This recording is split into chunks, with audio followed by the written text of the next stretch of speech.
This is the Leo Climaco podcast. Sticking with the culture, what do you think about this whole P. Diddy, Jay-Z nonsense that's been going on? And how do you think that affects the culture and the community? Because these were men that we looked up to, that we grew up seeing, idolizing and wanting to be like. What do you think this crash has done?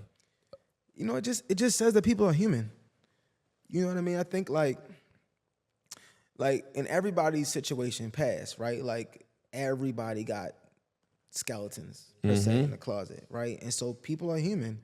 And I think for me, the way I look at the culture and things like that is like you can look at somebody and you got to understand what you need to resonate with and attach yourself to. Right.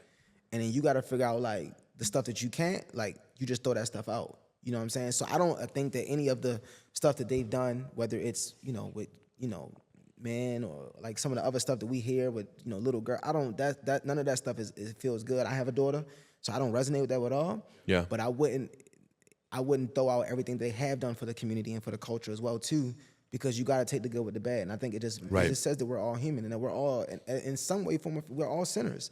You know what I'm saying? We all need, Christ in some way, form, or fashion, right? Like, and at the end of the day, nobody's above that. You know what I'm saying? We all make certain decisions. And like we are, that's another thing. As people, we are what our decisions make of us. So it's like you look at it, you understand, okay, they've made certain decisions that, bless the culture, that may allow them to make money, to be an example. Yeah. And then they've also made decisions that you don't necessarily resonate with. But I would never look down upon someone that does certain things like that, because at the end of the day, I've done the same things in my own life. We've all done the same things in our own life. And it's like, really, even in the Bible, it's like when you think about that story and it's like, well, he without sin should cast the first stone, right? What did they say? The person from the oldest, they dropped the stones all the way to the youngest. Why? Because the person that was the oldest did the most, had the most sins. It's the same thing for us. So it's like nobody's really perfect, but you just got to understand like what you should resonate with and what you shouldn't. And like you just got to respect both sides and understand that people are human. You know what I mean? And that's why we all serve a higher being and that we all need help in some way, form, or fashion. None of us are perfect. What is your relationship with God? It's a unique one. I don't go to church often, like really. But I do believe that, he died on the cross for our sins. And I believe that like, he definitely has his hand in my life. When certain things happen, it's like, he was there. When things happen, he's there. And I think even just moving out here, I do need to find a home church. So that's something that I'll do, or I'll get to. But I, my mom be like, yo, you need to pray more. You need to spend more time with prayer, have more relationship with prayer. But, I kind of look at my life as a prayer. You know what I'm saying? My life is just definitely a prayer, because it's like every single day, his hand is there. You know what I'm saying? When it comes to how I think, how I process, how I get certain clients, how I go through certain things, it's like, everything happens for you and not to you. Right. And that's where like, I always look at like, okay, what am I supposed to learn from this? Or what are you trying to show me? Or how can I grow from this? So that's really like my relationship. It's kind of like, I know that he's there. I know he has his hand in my life. When I make certain decisions, he's definitely had his hand. And so you kind of look back through everything and it's like, I wouldn't even be where I am if I didn't make certain decisions. But it's not like I made certain decisions like without his hand being there, like without him being in my life. So right. I'm blessed, bro. I'm blessed. Like I said, I did drop out of college. I did come from Baltimore, so we've made multiple six figures this year. I've been able to learn a lot, grow a lot, get in certain rooms, network. That's how we met, networking and being in a room. And so I just continue to like understand that I have to continue to be a blessing, and I give back a lot too. So whether it's certain people asking for money, doing certain things like that, I like to make sure I'm always like giving, because I know that you can't receive if you don't give. And so that's another thing. I always look at, like, even like if I like, it's like money, if I'm even thinking about that, it's like, yo, how much did you give? Did you give anybody anything? Have you done anything for anybody lately? Because it's like, we always like, a lot of people look to receive, but it's like, bro, did you do any giving? Because if you didn't plant no seeds, well, ain't none gonna grow. Where's the harvest? And so sometimes, like, even when people, and I like, even when people complain about money, it's like in my mind, it's like, yo, you probably ain't giving nothing lately. So I try to, as much as I can. Even like when y'all see the guys on the corners with the signs, it's like, sometimes I'll have cash. So let me just give them, like, let me have some cash. Couple dollars, if I have cash, it's like, and I see that, let me give something. Because if you want to receive something, make sure you give it out. And it's not that I give it to receive it, but it's like, it's just certain laws of the land that if you abide by it and apply it, it's like, you generally want to help. Yeah.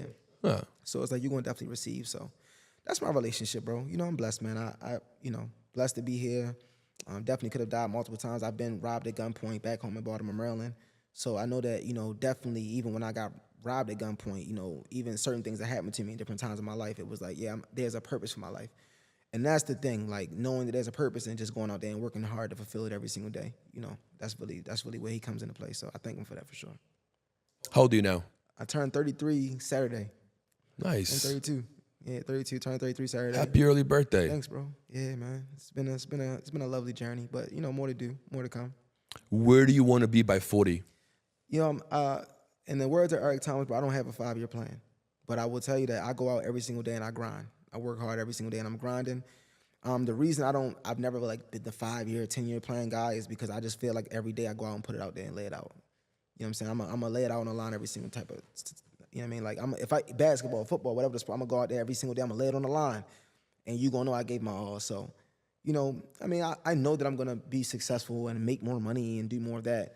I think for me, it's just like I've never been that guy that sat down and wrote out the different stuff, because people that do that, I think it's a good thing to do, but I also think that it can like discourage you, because it's like, oh, I'm gonna do this, and what happens when you don't go? When like, oh, I ain't do it. And it's like sometimes building. Yeah, but you don't have that mindset. No, for sure. But like with success, it's kind of like you sometimes with build, and depending on who you are watching this podcast, with success, it's a muscle. So sometimes like it's like even like when you think about like network marketing, it's like I'm gonna make 5 calls today, and then like you don't do it. Like now it's like you didn't build that muscle. But if you say I'm gonna go make 5 calls today, and then you go make the 5 calls, now you start to trust yourself, because like you said I'm gonna do something, and then you went and go do it. A lot of times people say they're gonna do something, they don't do it, and it's like now you don't trust yourself. Just in life, and you don't trust yourself in life. So I've never really been that guy to make the plans. But if you ask me every single day, like people know I work hard, bro. I'm gonna work hard. That's my thing too. Like my goal is to outwork anybody. Like I'm gonna outwork you. If we in the same room, same space, or whatever, I'm gonna outwork you. And that's just how I kind of look at it. And even though that you can't always equate money to hard work, because sometimes working smarter, not harder. But at the end of the day, like I'm not lazy, and I pride myself on not being lazy. And I think that's another thing that I see so many people. Like people are just lazy. They don't want to go put the work in. And it's like, nah, bro, I'm not with none of that. I'm about to go put the work in. So can I tell you something? Yeah. Your mindset is so strong. Yeah. You are so determined that if you were to make a plan, you'd fucking crush it. Yeah, for sure. I agree. You'd crush it, bro. I agree. You'd probably excel that plan by 2x. Yeah. Yeah, and that's something and that's the thing too, like in life is like there's different adjustments. So I've never had like a New Year's resolution, like, New Year's come, I just never, I don't know. I've never, you know what I'm saying? I do. But now you're telling me that, okay, that's something I might really go and execute on. Because it gives you a GPS compass, right? It's like, I want to go there. And you tell the universe, I want to go there.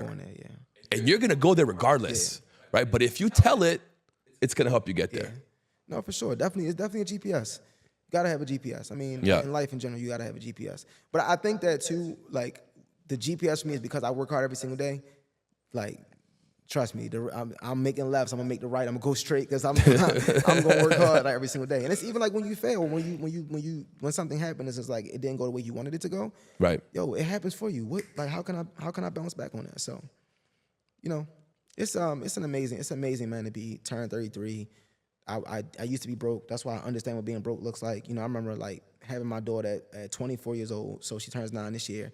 I had my daughter at 24 years old. I was broke. You know what I mean? That was one of the biggest like fears about having a child, was being broke, like being another broke man. You know what I'm saying? And like even being a dad, and it's like you broke and you can't do things for your family. Like that's just the worst. It just doesn't feel good. So I'm definitely blessed to be where I am today. And like even when whatever my daughter needs and when they call, it's like, yo, I got it.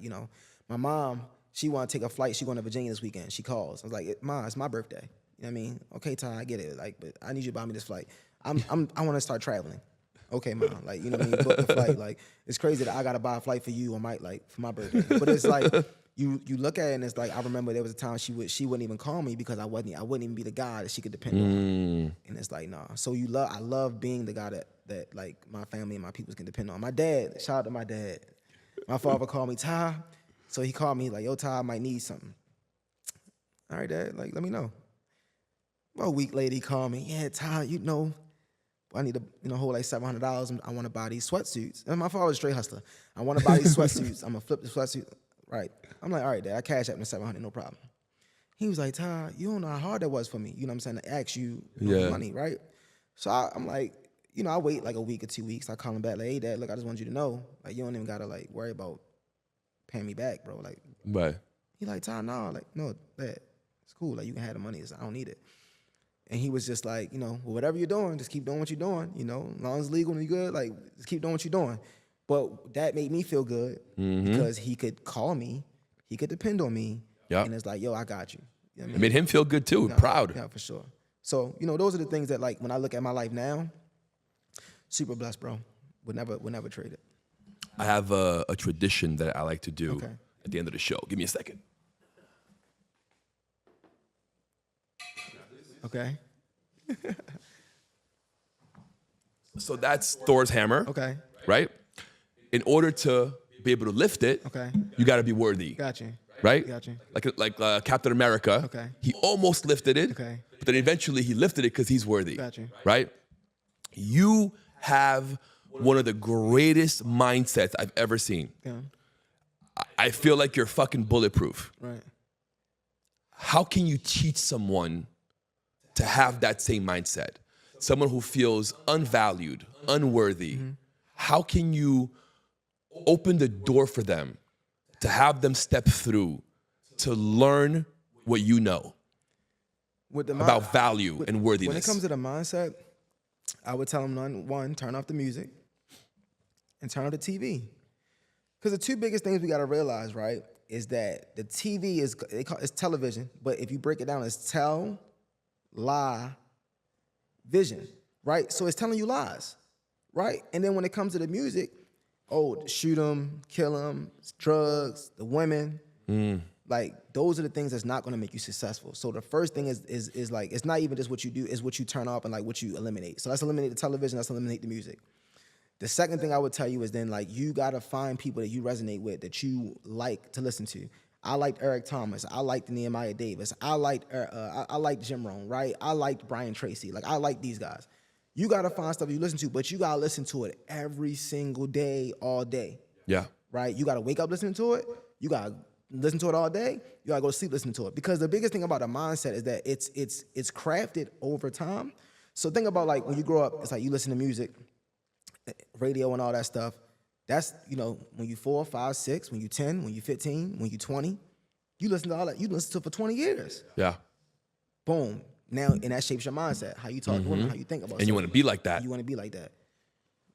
You got to basically eliminate that, and then you got to basically empty all that out in so many words, and you got to fill yourself back up with the right stuff. And so that would be my biggest thing. Turn on the TV, turn on the music, and then find some people that you like and listen to it over and over and over again. Because really, life is about repetition, right? Learning is about what? Repetition. So the more that you repeat the same stuff, that's why even for me, like I listen to the same stuff every day. It's about repetition, right? One of my favorite, like even songs I spoke last weekend in Dallas. Spoke. I turned on it's by Bob Proctor, and he got this lady. I think her name is Michelle, and it's called "I Am a Magnet to Money." Matter of fact, I'll send it to you, bro. Please do. I'll send it to you. And basically, it's a song where she's like, I'm a magnet to money. I have more than I need, right? And she basically sings a song, and she says it over and over and over every single day. That's awesome. Bro, I listen to that song. Bro, I'm a magnet to money. I have more than I need every single day. And it's kind of funny because it's high energy. It's like she say the same stuff over and over. Affirmations. But it starts speaking into your life. And so that's the biggest thing, bro. You gotta to change your mindset, you need to turn the TV off, turn the music off. And you got to put the right stuff in. And you got to understand that if you did 20, 30, 40, 50 years of the wrong stuff, imagine how much time it's going to take for you to really change it. And you got to want to do it double time. Even go to sleep listening to it. So even like when I go to sleep, sometimes I just turn on affirmations and I let it play all night and go to sleep. Like you on YouTube, you know how they talk about the Faces YouTube channels? Yep, I'm getting paid. Because I'm turning them on. I'm letting that stuff talk every single night. I wake up to it. You're a billionaire. Yeah, you live the lifestyle. You got the money. Like you got to understand it's a realm. It's a spirit. You know what I mean? We live in flesh, but everything is about your spirit. Yep. About your energy. So it's like it's all frequency. So those are the things that you got to play every single day. And slowly but surely you look up, and that's what you start to attract to yourself. Because everything in life is like it goes to spirit, energy, but what are you attracting to yourself? And so those are the things that I would say. Turn out the TV and the music, because those are the things that are going to attract the women, the drugs, the sex, just the bad decisions and things like that. And turn the right stuff on, And one thing that you've been preaching the whole podcast, your environment. Yeah. You got to change that too. I mean, we grow up and it's your family, your friends and things like that. But what happens is that you gotta create that for yourself. You gotta create a new family, get new friends, right? A lot of times it comes from the people you do business with, the people that you meet, and when you go on your network and things like that. It comes from like you getting outside of the environment that you've been born into. You know what I mean? So even if you got an Eventbrite and go to this event, go to that event, like you gotta tap with Amari and like you'll go to his, like you gotta get around people that are doing events and doing successful stuff. And I think too, money is about like when you meet certain people that are doing certain things, like a lot of times like you meet people that make money and it's like, when you don't come from money, it's like, oh, he must be doing something wrong. Don't you hate that shit? And it's like, no, he ain't doing nothing wrong. Nah. But it's like, It's got the right mindset, bro. It's all. and that's the thing. It's like we see that in our life, and it's like we don't understand. We need to be like that. Yes. Like, let's learn to be like that. You know what I mean? Let's figure out how that works. Let's look at what he's doing. Right. And then, just implement it. A lot of time, being successful is just looking at it's copying the right cats. Copy the right people. Right. That's why it looks Coach Stormy. Hey, rich people rich people network, broke people what? Look, I ain't looking for work. You ain't Shout out to Coach Stormy. I'm not, all 20, I don't know what year, I'm never looking for work. If I got a problem, guess what I'm going to do? Network. It's how they think. And so I went to the event with her and Daniel G. That was the first time I heard her say it. Ever since then, I've been telling people like, yeah, bro, you want to get rich, bad network. Broke people look for work. When I'm talking to my mentees and things like that, it's like, oh, I was looking for this job. Hey, look, man, I want you to know the rich people, they network. Broke people, all they do, bro. They look for work. When they go golfing, they ain't golfing. They networking. Yeah. Golf is just the activity to go networking. Yeah. So yeah, change your environment for sure. Get around new people, new places, new experiences. Turn the TV off, turn the music off. Turn on the mentors, turn on coaches, turn on successful people, and just copy what they're doing. Apply what they're doing. Don't look at it in the wrong way. Look at it as how you can apply it and how you can change your life. Incredible.